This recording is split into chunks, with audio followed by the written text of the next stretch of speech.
पश्चिम बंगाल में हिंदुओं की आबादी 72% के करीब है, मुस्लिम आबादी 25% के करीब है, यानी हिंदू आबादी करीबन तिगुनी है। बावजूद इसके पश्चिम बंगाल हिंदुओं के लिए कब्रगाह बन गया है। हिंदू मारे मारे फिर रहे हैं। पश्चिम बंगाल का मुर्शिदाबाद, जो कभी अपनी ऐतिहासिक समृद्धि और सांस्कृतिक वैभव के लिए जाना जाता था, आज हिंसा की लपटों में सुलग रहा है। वक्फ संशोधन अधिनियम के विरोध के नाम पर भड़की इस आग ने न केवल मासूम लोगों की जान ली, बल्कि ममता बनर्जी की तृणमूल कांग्रेस सरकार की तथाकथित तुष्टीकरण नीतियों को भी नंगा कर दिया।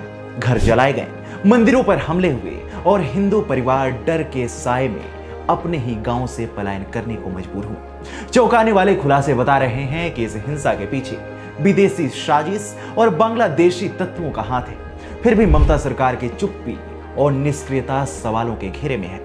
सवाल यह है कि क्या ममता बनर्जी का मुस्लिम वोट बैंक को खुश करने का यह खेल बंगाल को अराजकता की भट्टी में झोंक देगा?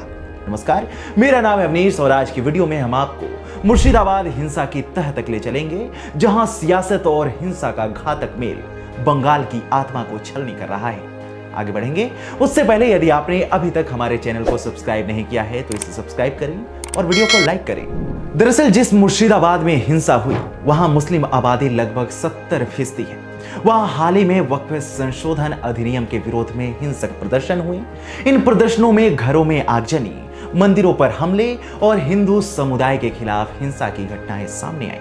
हिंसा में अब तक 3 लोगों की जान जा चुकी है और कई लोग घायल हुए हैं। इस हिंसा ने हिंदू समुदाय में भय का माहौल पैदा किया है, जिसके चलते कई परिवार अपने घर बार छोड़कर पलायन करने पर मजबूर हुए हैं। हिंसा की शुरुआत वक्फ संशोधन अधिनियम के विरोध में हुई, जिसे केंद्र सरकार ने वक्फ संपत्तियों के प्रबंधन में पारदर्शिता लाने के लिए प्रस्तावित किया था। लेकिन इस विरोध को कुछ तत्वों ने हिंसक रूप दे दिया, जिसके पीछे अब कथित तौर पर विदेशी साजिश और स्थानीय राजनीतिक समर्थन की बात सामने आई है। ध्यान देने वाली बात है कि ममता बनर्जी और उनकी तृणमूल कांग्रेस सरकार पर लंबे समय से मुस्लिम तुष्टीकरण के आरोप लगते रहे हैं। मुर्शिदाबाद हिंसा ने इन आरोपों को और बल दिया है। कई नेताओं और विश्लेषकों का मानना है कि ममता बनर्जी ने अपने वोट बैंक को मजबूत करने के लिए कट्टरपंथी तत्वों को खुली छूट दे रखी है। भारतीय जनता पार्टी के बंगाल प्रमुख सुकांत मजुमदार ने ममता सरकार पर तीखा हमला बोलते हुए कहा, यह हिंसा राज्य प्रायोजित है। उन्होंने दावा किया कि ममता बनर्जी की नीतियों ने कट्टरपंथी मुस्लिम समूहों को हिंदुओं पर हमला करने की हिम्मत दी है। मुर्शिदाबाद हिंसा के बीच ममता बनर्जी के एक बयान को लेकर भी विवाद गहराया है, जिसमें उन्होंने कथित तौर पर वक्फ संशोधन अधिनियम का विरोध करने वालों का समर्थन किया था। बीजेपी के नेता अमित मालवीय ने इस बयान का एक वीडियो साझा करते हुए आरोप लगाया कि ममता के इस रुख ने हिंसा को भड़काने में महत्वपूर्ण भूमिका निभाई। ऐसे में यह सवाल उठता है कि क्या ममता बनर्जी की सरकार ने जानबूझकर इस हिंसा को नजरअंदाज किया ताकि वह अपने मुस्लिम वोट बैंक को संदेश दे सके? इसी बीच मुर्शिदाबाद हिंसा को लेकर जांच एजेंसियों ने कई चौंकाने वाले खुलासे किए हैं। सीमा सुरक्षा बल यानी बीएसएफ की एक खुफिया रिपोर्ट के अनुसार इस हिंसा के पीछे बांग्लादेशी तत्वों का हाथ हो सकता है। इसके अलावा कुछ रिपोर्ट्स में दावा किया गया है कि हिंसा को भड़काने के लिए तुर्की से फंडिंग की गई थी और हमलावरों को प्रति व्यक्ति 500 रुपए दिए गए थे ताकि वे दंगे और लूटपाट में शामिल हो सके। यह खुलासे इस हिंसा को एक स्थानीय विरोध से कहीं अधिक गंभीर बनाते हैं। सवाल यह उठता है कि ममता बनर्जी की सरकार, जो सीमावर्ती क्षेत्रों की सुरक्षा के लिए जिम्मेदार है, उसने इन विदेशी तत्वों को रोकने के लिए क्या कदम उठाए? क्या उनकी निष्क्रियता ने इन तत्वों को बंगाल में अस्थिरता फैलाने का मौका दिया, या अगले पश्चिम बंगाल विधानसभा चुनाव 2026 की कहानी अभी से लिखी जा रही है? मुर्शिदाबाद हिंसा के दौरान पश्चिम बंगाल पुलिस की भूमिका भी सवालों के घेरे में है। कई प्रत्यक्षदर्शियों और पीड़ितों ने दावा किया है कि पुलिस ने हिंसक भीड़ को रोकने के लिए कोई ठोस कदम नहीं उठाए। इसके बजाय पुलिस मूक दर्शक बनी रही, जबकि हिंदू समुदाय के घरों और संपत्तियों को निशाना बनाया जाता रहा। बीजेपी ने इसे ममता बनर्जी की तुष्टीकरण नीतियों का परिणाम बताया है, जिसमें पुलिस को कथित तौर पर निर्देश दिए गए थे कि वह हिंसक समूहों के खिलाफ सख्ती न बरते।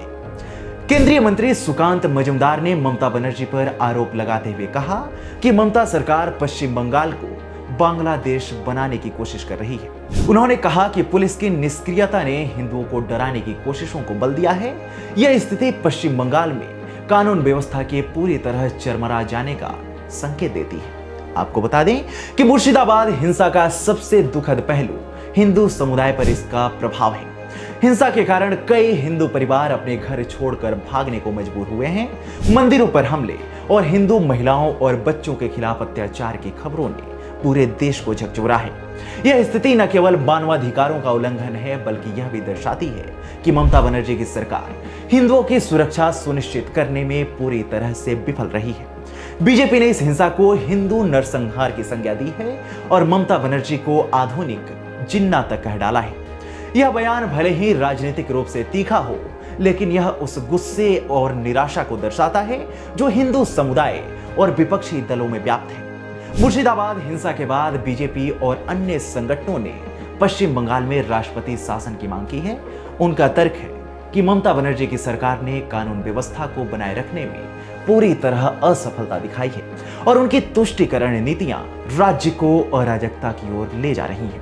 यह मांग भले ही राजनीतिक लगे, लेकिन यह उस गंभीर स्थिति को दर्शाती है जो मुर्शिदाबाद हिंसा ने पैदा की है। साथ ही मुर्शिदाबाद हिंसा ने पश्चिम बंगाल में ममता बनर्जी सरकार की कार्यप्रणाली पर कई गंभीर सवाल खड़े किए हैं। उनकी तथाकथित मुस्लिम तुष्टीकरण की नीतियां, पुलिस की निष्क्रियता और विदेशी साजिशों को रोकने में असफलता ने इस हिंसा को और गंभीर बना दिया है।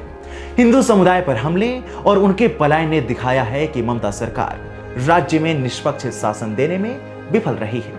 यह समय है कि ममता बनर्जी अपनी नीतियों पर पुनर्विचार करे और सभी समुदायों की सुरक्षा सुनिश्चित करे। यदि वह ऐसा करने में असफल रहती है, इससे यह स्पष्ट हो जाएगा कि उनकी सरकार बंगाल के लोगों का भरोसा खो देगी और साथ ही देश की एकता और अखंडता के लिए भी वह खतरा बन सकती है। मुर्शिदाबाद हिंसा एक चेतावनी है। अब वक्त है जवाबदेही तय करने का। मुर्शिदाबाद हिंसा पर आपकी क्या राय है? इसे लेकर आप क्या सोचते हैं? हमें कमेंट सेक्शन में अपनी राय जरूर दें।